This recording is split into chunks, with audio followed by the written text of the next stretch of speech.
Have you ever prayed for something, and when God answered, you rejected the answer? This is the story of a young man who did exactly that. Long ago, in a peaceful village in eastern Nigeria, not far from the great river Niger, there lived a hard-working young man named Obinna. Obinna had everything a man could want. His barns were full of yam. His farm was blessed. His name was respected. But there was one thing missing: a wife. Every evening, as the orange sun disappeared behind the palm trees, Obinna would kneel under the old Udala tree and pray, "Chiam, my God, please show me the woman who will build my home." Days turned into weeks. Weeks turned into months. Then one night, God answered. In a dream, Obinna saw a young woman. Her name was Adeze. She was not the most beautiful in the village. She was simple, calm, gentle. She didn't have the curvy shape that turned heads. She didn't have the big chest or the round backside that men whispered about at the village square. But her eyes carried peace. When Obinna woke up, his heart was calm, and the next day, at the stream, he saw her, Adeze, exactly as in the dream, and in that moment, he knew. But then something happened. His eyes began to speak, louder than his spirit. What will people say, he thought, a successful man like me, with a woman like that?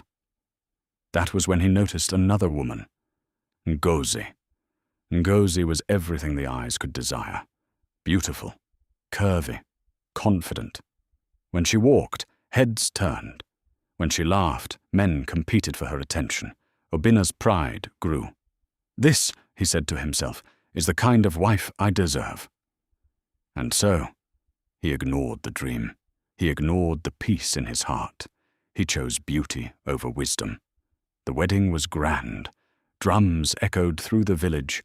Dancers filled the compound. It was the talk of the season.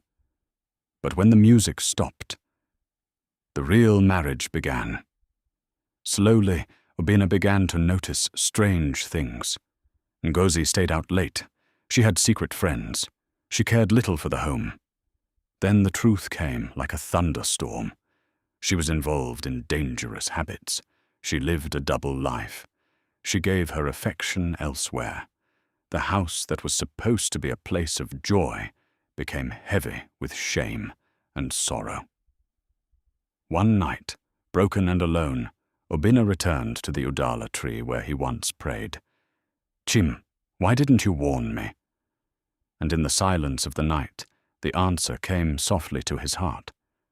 "I showed you your wife, but you chose with your eyes."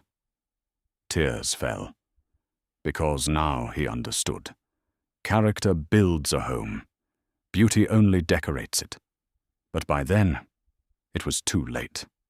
And from that day forward, whenever young men gathered at the village square to talk about women, Obinna would stand and say, "Do not let your eyes marry for you. Let wisdom choose. What glitters is not always gold." And that, my friends, is why the elders say, a man who chooses with his eyes may end up living with regret.